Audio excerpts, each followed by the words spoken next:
Right, we're going to start again. So, Okay. your job within the organisation. Donc, je suis moi, directeur de la communauté de communes. Donc, la communauté de communes, elle s'occupe de différents sujets, différentes compétences, donc le développement économique, le tourisme.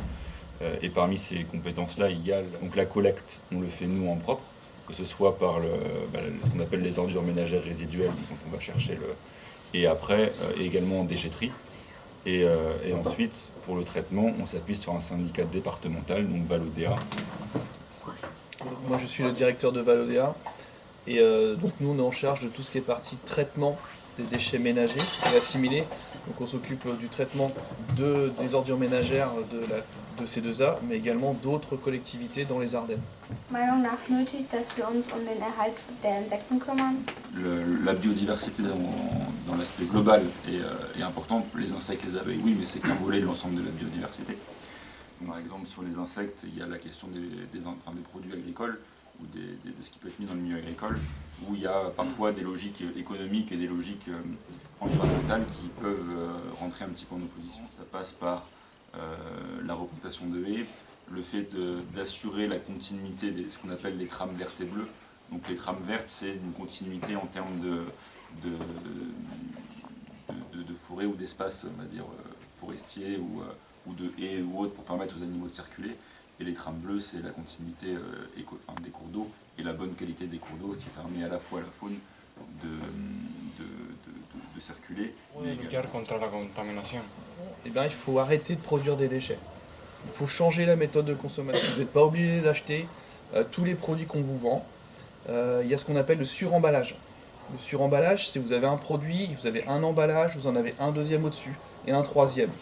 Aujourd'hui, vous pouvez privilégier les produits qui n'ont pas de suremballage. C'est-à-dire que vous pouvez les acheter en vrac. Et là, en fait, vous ne produisez pas de plastique à usage unique, qu'on appelle comme ça.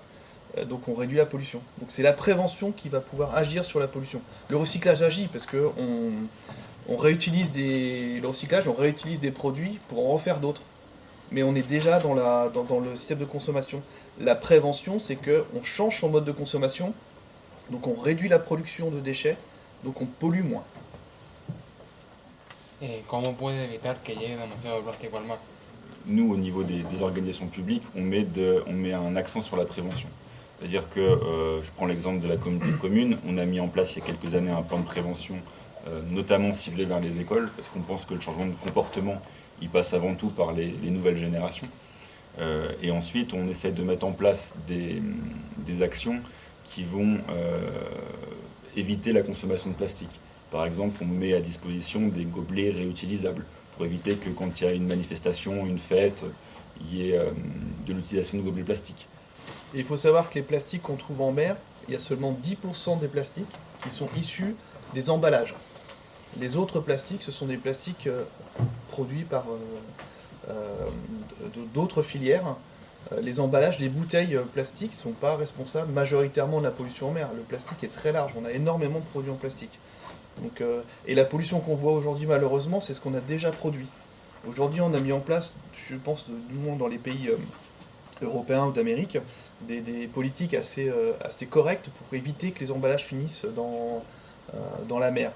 Là, ce que l'on récupère aujourd'hui, c'est malheureusement les 30 dernières années où on n'a strictement rien fait. Donc, et éviter la pollution, comme le rappelait Léo, et je l'ai redit, c'est la prévention. Et puis surtout, utiliser une poubelle. La plage n'est pas une poubelle, la mer non plus. On met ça dans un sac, dans une poubelle quand on a un produit. On ne le jette pas dans la nature. Qu'avez-vous mis en place pour lutter contre la pollution plastique et ce que vous voudriez améliorer? C'est le tri d'ensemble des plastiques au niveau départemental, mais ça c'est une compétence de Valodea a mis ça en place, qui permet aujourd'hui de collecter beaucoup plus de plastique qu'auparavant. On a aussi mis en place au niveau de la communauté de communes un dispositif où plus les gens sortent leurs poubelles résiduelles, plus ils payent.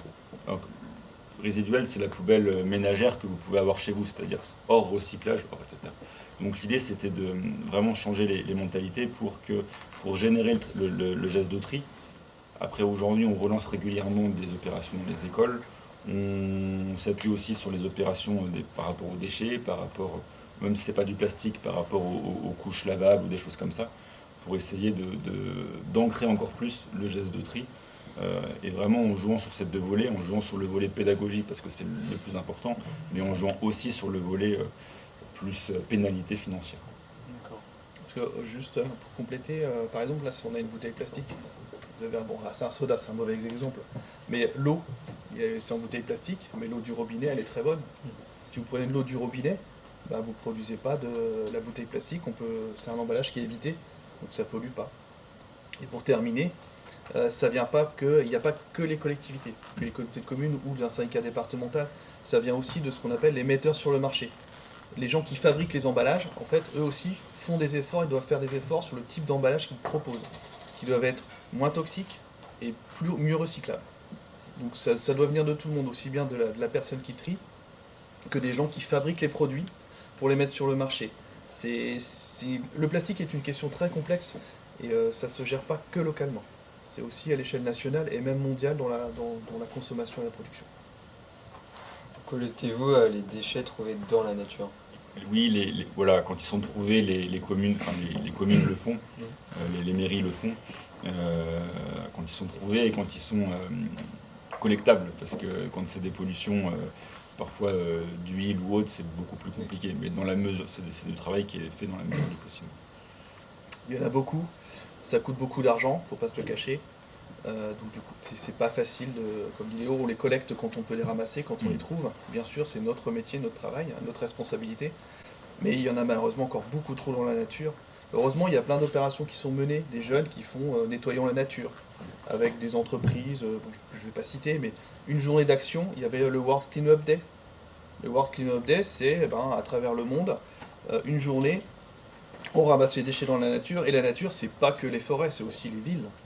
Les déchets par terre, ça pollue autant dans les villes que dans la nature. Donc il y a plein d'actions qui sont menées localement et mondialement pour ramasser les déchets. Merci.